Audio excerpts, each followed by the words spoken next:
미국 대통령이 바이든이 됐을 때 우리는 시장이 어떻게 우리나라 시장은 변할 것이냐. 음.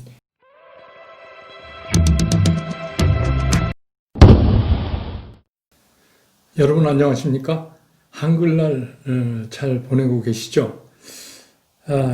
내일 또 백만개민 브런치 카페에서 ETF에 대해서 여러분하고 또 말씀을 나눌 거니까 오늘은 휴일이지만 좀 가볍게 어떻게 보면 또 무거운 주제일 수도 있어요.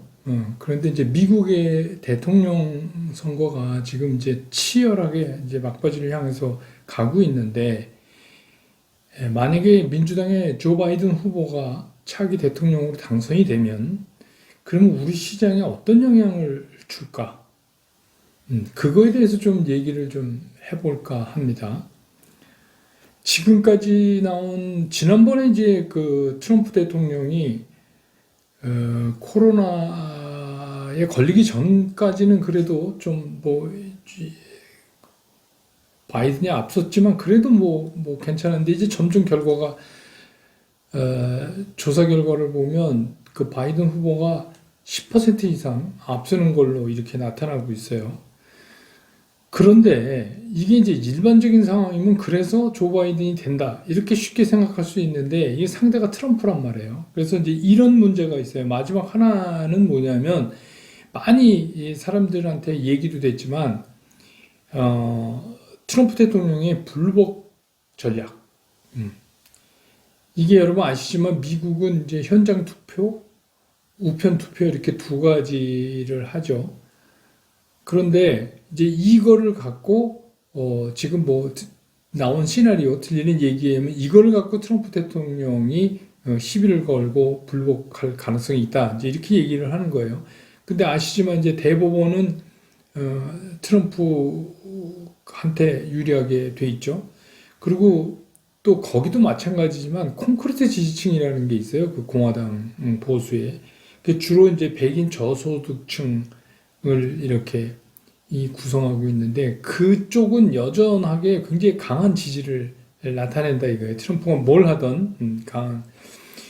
그런데 이제 민주당이 돌이켜보면 2016년도 대선 때 큰 실수를 했잖아요. 사실 전체 득표에서는 300만 표인가? 이거를 힐러리 클린턴이 더 받았음에도 불구하고 미국 선거의 특수한 상황이죠. 주에서 각 주에 이제 그 대표가 있고 주에서 선거인단이 있고 그 주가 과반수가 그냥 한 표라도 많은 쪽으로 뭐 민주공화 따지지 말고 예를 들어서 공화당이 한 표 많다 그러면 그게 다 공화당 표가 되는 거 아니에요. 이런 이제 특수한 것 때문에 사실은 뭐 미시간이나 위스콘신이나 펜실베니아 이런 데는 전통적으로 민주당이 강한 데인데 이거를 이제 힐러리가 좀 방심했죠. 그래서 여기서 이제 트럼프가 엎으면서 근소한 차로 전체적으로 이제 대권을 장악하게 된 거죠. 근데 미국은 우리도 뭐 미루어 짐작컨대 그러겠지만 예를 들어서 우리나라가 뭐 모바일 투표를 한다. 그러면 우리나라도 더불어민주당 그러니까 진보 쪽이 유리하겠죠. 아무래도 젊은 사람들이 다 많으니까.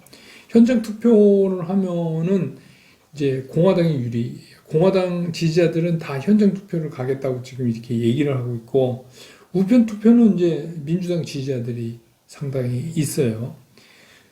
근데 이 이제 지난번에 뭐 배달 사고 이런 거 한번 나고 그래갖고 트럼프 대통령은 이 우편 투표 자체를 믿을 수가 없다. 이제 지금 이러고 먼저 밑밥을 깔았어요. 그러니까 뭐 본인도 제가 알기로 본인도 플로리다인 걸로 주소지로 옮겼기 때문에 우편 투표한 걸로 알고 있는데 아무튼 그런데 우리가 이제 흔히 아는 트럼프 대통령은 이번에 뭐 추가 부양 없다 그러다 그 다음날 또 바로 가능성이 있는 것처럼 말 바꾸는 거 역시 그 딜에서 회계머니를 자기가 딱 잡기 위한 그런 전략에는 뛰어난 사람이잖아요. 그러니까 우리가 아는 트럼프처럼 이렇게 막무가내로 가는 사람이 아니다. 치밀한 전략이 있다. 또 이렇게 보는 분들도 있어요. 그래서 그 치밀한 계산이 뭐냐 이런 겁니다.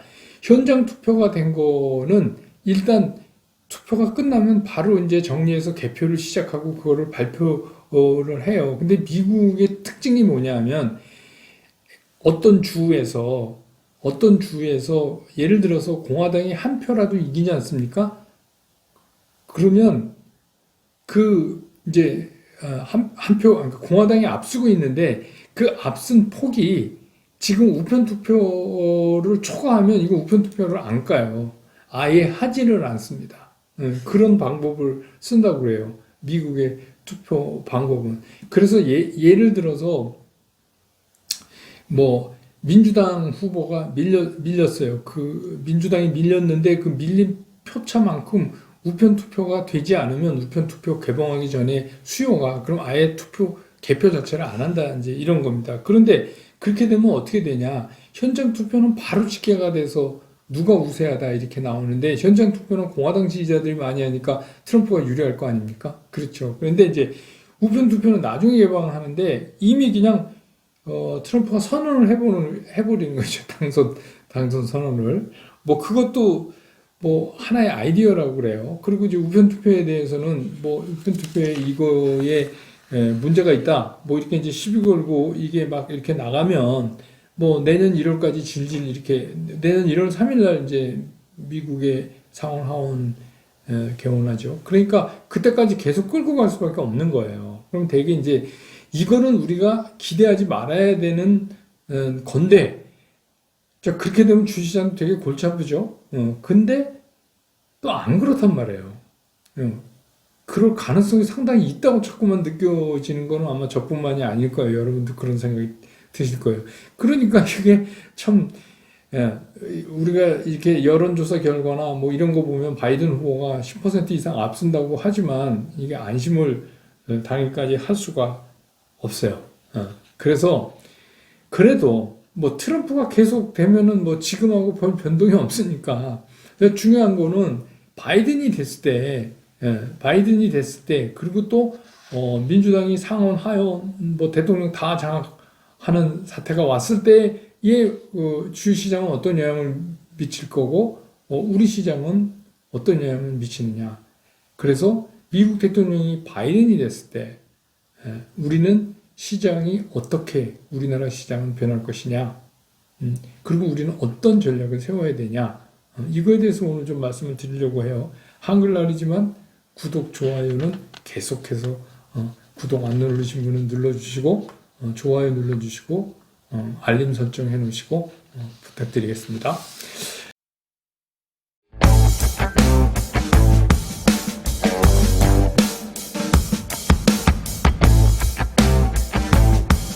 자, 우리가 이제 바이든 후보를 걱정하는 건 뭐냐면 증세예요, 증세. 모든 진보 정당이 그렇지만 뭐 우리도 지금 경험하고 있잖아요. 진보 정당은 이제 증세를 하죠.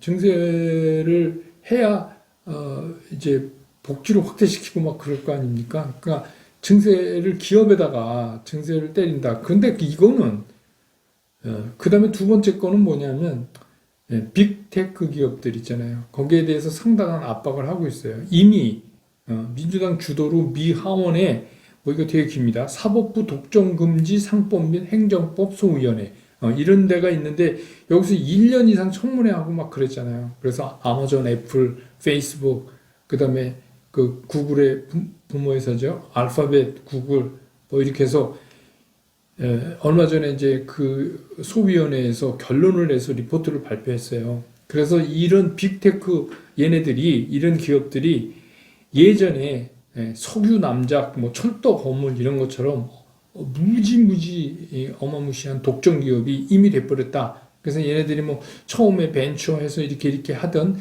그 시절이 아니고 이미 얘네들은 괴물이 됐다. 독점 기업이 됐다. 이제 그렇게 얘기하니까 보수적인 공화당에서는 어떤 얘기를 하냐 하면 좀 민주당은 이게 근본적인 문제하고 이걸 잠재적으로 어떻게 해결할 것인가에 대한 거는 전혀 내놓지 않고 그냥 완전히 우리 쓰는 말로 극좌파 비전에서 반독재법을 지금 구성하려고 한다. 반독재법을 구성하려고 한다. 기업에 대해서. 뭐 이렇게 이제 얘기를 해요. 그래서 민주당은 이런 생각인 거죠. 이런 그 빅테크 기업들이 너무 많은 힘을 가지고 있다. 그래서 제가 우리나라도 뭐 카카오 네이버 이런 거 제가 말씀드리면서 얘기했지만 뭐 금융까지 확장 속도가 엄청 빠르잖아요, 지금. 예. 그러니까 이제 그걸 하나의 그룹으로 봐야 된다. 이제 제가 그런 말씀 여러 번 드렸잖아요, 우리나라에서도. 근데 이미 뭐 얘네들은 뭐 범글로벌 그런 이제 어마어마한 힘을 가지고 있기 때문에 얘네들이 그러니까 딴 애들이 나올 수가 없다는 거예요. 예, 클 수가 없다는 거예요. 얘네 지배하에 눌려가지고. 그래서 기업가 정신을 저해시키고 일자리를 파괴하고 비용을 인상시키고 뭐 품질을 저하시키고 그냥 한마디로 얘기해서 너무 많은 힘을 갖고 있어서 얘네들하고 경쟁을 할 수가 없고 창의성도 그러니까 없고 혁신을 막고 있다. 뭐 이런 거예요. 그러니까 모든 산업이 다 그렇지만 처음에는 혁신적인 걸로 시작해서 그렇게 가고 있지만 이게 세월이 지나면 그 기업이 성장하면서 힘을 갖게 되고 그러면 이게 다시 이제 우리 쉽게 얘기로 하면 꼰대 기업이 되는 거 아닙니까? 근데 뭐 그거는 사실 상당히 일반적인 거예요. 기업이 흘러가는 과정이죠.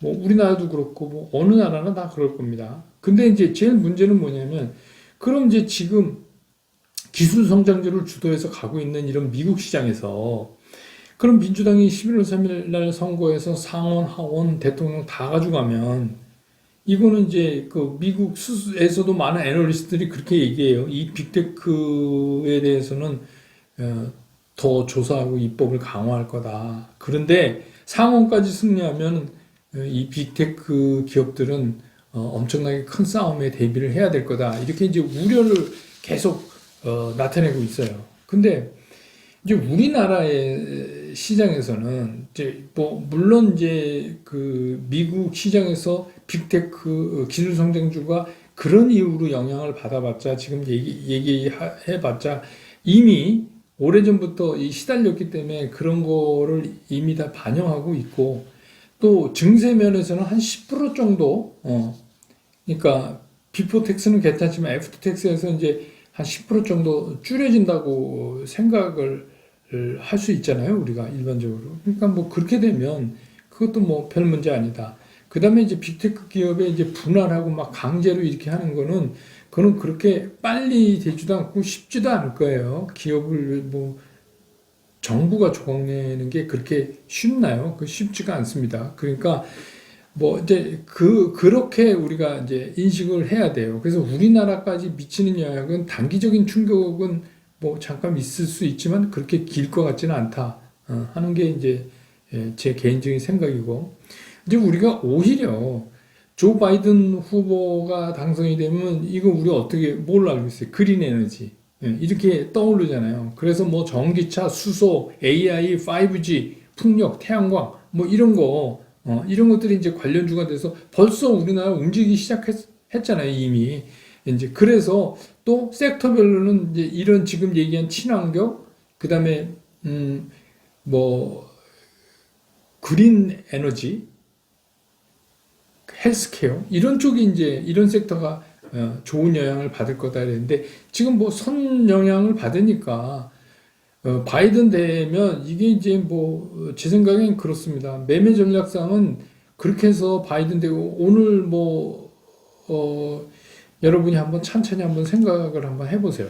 이런 것들이 과연 어떻게 움직일까? 그리고 그동안에 여기 관련된 우리나라 주식들이 움직임을 한번 보시면 바이든 되면 뭐 잘 팔고 나와야 되는 거 아닌가 이런 생각도 또 들어요. 왜냐하면 뭐 트럼프가 된다 그래서 뭐 이런 뭐 그린 에너지 안 할 것도 아니고 뭐 트럼프가 전통적으로 뭐 에너지 건설 철강 뭐 이런 방위사업 이런 쪽에 그럼 뭐 보수니까 그런 쪽에 했다 그래도 세계적인 추세가 그런데 친환경이나 뭐 그린 에너지 이런 거 난 몰라 그런 거 안 하겠다 이럴 수는 없죠. 지금 추세 자체가 그렇게 되니까.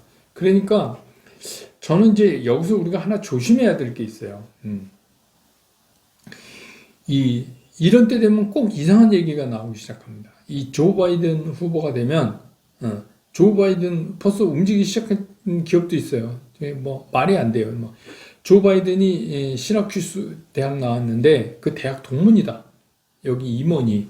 그래갖고 막 주가가 움직이고. 근데 여러분 이런 거 이제 잘못 걸리면 진짜 큰일 납니다. 근데 항상 이런 때는 그런 것들이 나타나요. 그래서 제가 우스갯소리로 그러면 뭐 대표이사가 조시면 무조건 다 올라야지 조 바이든이랑 성이 같은데 뭐 이제 이렇게 우스갯소리도 하고 그러는데 진짜 거의 이런 수준이에요. 그러니까 무슨 대학 동문 이런 거는 좀 조심하실 필요가 있지 않나 싶고 또 조 바이든 후보가 진실로 되면 지금부터 이미 달렸기 때문에 태양 뭐 풍력 뭐 그런 거 단기적으로 좀 좋은 영향이 있을 테니까 그때쯤 되면 단기적으로 이익 시연을 해보는 것도 괜찮은 방법이 아닌가 이런 생각이 들어요. 그래서 이제 바이든 후보가 되면 뭐 기술 성장주가 막 뭐 우리 성학개미도 있으니까 여기서 투자하신 기술 성장주가 막 폭락하고 이럴 거라고 이제 막 자꾸 얘기하는 분들이 있는데 여기 뭐 재미난 제 얘기가 아니에요. 슬래트스톤 웰스라고 하는데 그 로버트 파블릭이라는 애널리스트가 이런 얘기를 며칠 전에 했어요. 제가 기사에서 봤는데 이 사람은 뭐 이렇게 표현했는데 좌파적 정부, 그러니까 이제 어, 민주당을 말하는 거죠. 이게 단기적이나 중기적으로 봤을 때 시장 부양에 오히려 도움이 될 거다. 이런 얘기를 했어요. 그래서 광범위한 부양책을 이들은 쓸 수밖에 없다. 그래요. 왜냐하면 이 리버럴 쪽은 항상 전략이 어떤 한쪽 분야를 이렇게 픽업해서 그쪽만 밀고 이런 거를 잘 못해요. 이렇게 광범위하게 하는 거를 추구하죠. 왜냐하면 이 사람 표현대로 이제 얘기하면 좌파적 정부니까. 여러분 우리나라에서도 좀 그런 거 있잖아요. 뭐 무슨 뭐 구호기금, 재난기금 뭐 이러면 다 주자, 뭐 일부만 주자, 뭐 이런 거에서도 벌써 차이가 나잖아요. 그래서 어차피 조 바이든이 대통령이 되더라도 그다음 중단기적으로 보면은 시장에 별로 나쁠 것 없다. 굉장히 광범위한 부양책이 나올 가능성이 있다. 이렇게 얘기들 하고 있어요. 그래서 제 생각에 이게 어느 날 갑자기 야 우리 11월 3일 날 대통령 뽑자 이래서 된 게 아니잖아요. 지금 몇 개월째 이거 끌고 오고 정책도 다 내놨고 그게 시장에 많이 반영되고 희석되고 이렇게 됐어요. 그러니까 조 바이든 후보가 되건 트럼프가 되건 이게 시장에 엄청난 영향을 줄 수는 없다. 그냥 단기적인 쇼킹으로 끝날 가능성이 상당히 크다. 그게 어느 쪽이든. 그러니까 우리는 그거에 너무 몰입될 필요가 없다. 이렇게 결론적으로 좀 말씀을 드리려고 해요. 그러는 것보다는 차라리 시장의 기본적인 거 이런 거를 더 공부해 보는 게 더 낫지 않나 이런 생각이 듭니다. 내일은 아침에 백만개미 브런치 카페에 ETF에 대해서 제가 좀 말씀을 드리고 그 다음에 뭐 얼굴 뵙는 거는 월요일날 시장이 끝난 다음에 다시 여러분 곁으로 돌아오겠습니다. 좋은 주말 보내십시오. 고맙습니다.